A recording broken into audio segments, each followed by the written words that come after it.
अन्तवत्तु फलं तेषां तद्भवत्यल्पमेधसाम् देवान् देवयजो यान्ति मद्भक्ता यान्ति मामपि। बंधुगण निजर कामना पाई देवी देवतांक पूजा कले फल निश्चय मिली थाए, किंतु सेई फल नाशवान अटे एवं अस्थायी अटे। सेई फल किछि क्षण पाई आमको सुखे करि थाए। एठारे प्रभु श्रीकृष्ण स्पष्ट करुछंती जे जेउ भक्त देवी देवतांको पूजा और उपासना करि थाए निजर इच्छा पूर्ण करिबा पई से सेई देवी देवतांको प्राप्त होई थाए।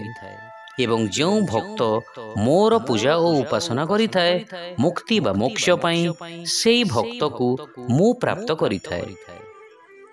एठारे आमको बुझिबाकू पड़िबो जे देवी देवता माने नश्वर अटंती एवं तांकर पूजार फल मध्य नश्वर अटे, किंतु भगवान श्रीकृष्ण अविनश्वर अटंती एवं तांको उपासनार फल मध्य अविनश्वर अटे, जहा पई प्रभु श्रीकृष्णଙ୍କ भक्त माने तांकर नित्य सेवा एवं नित्य धाम को प्राप्त करिथांती।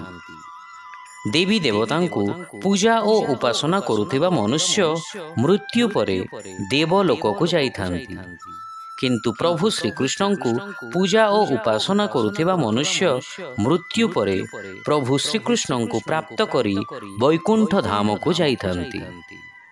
शिक्षा एई अल्प ज्ञानी माने जो फल प्राप्त करिथांती ताहा नश्वर अटे।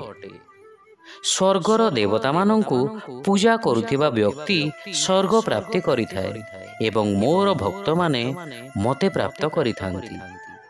The result of worshipping devatas are temporary. Thus, who worship devatas reach the devatas, and those who worship me reach me.